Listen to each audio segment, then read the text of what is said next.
So just for me personally, it was the simple reason of wanting to get more involved. I practiced in DC for most of my legal career, but I did leave for 4 years. I was working in New York, and I came back here in 2019 and ran for the board the following year. And the main reason was when I made that decision to move back here, I knew it was a long-term decision, that I wanted DC to be both my home and the place where I intend to practice for the long term. So it was the perfect time to become more active and take on a leadership role in the organization that I intend to be a member of for the rest of my career. I mean, the bar is a membership organization, and we get to shape what it is and what it does, and serving on the board provides us that opportunity.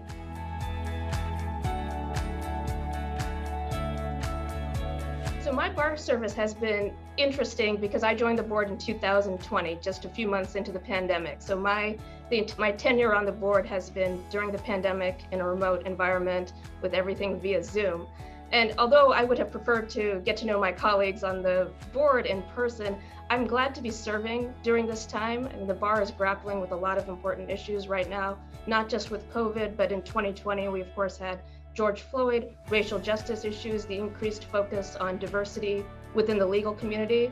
And I feel privileged to be serving at a time where I get to be part of those conversations and to be a voice, not just for myself, but also to others. On the flip side of that, also being part of the Board of Governors during the pandemic has allowed me to become more connected with the DC legal community, form relationships, and be more involved at a time when those things are very difficult to do. And I think service on the board is a great opportunity to stay connected when it's really challenging to do that right now.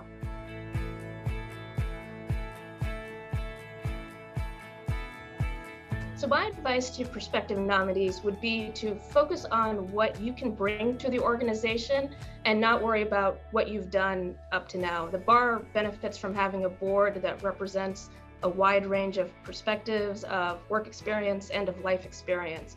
And so I would tell people that don't think that your career up to this point has to fit within some traditional definition of who normally serves on the board, and instead think about what it is that you've done that you can offer, because the DC Bar, our purpose is to represent and support everyone. So whoever whatever you've done up to this point, I guarantee you have a unique perspective that will add value to the board.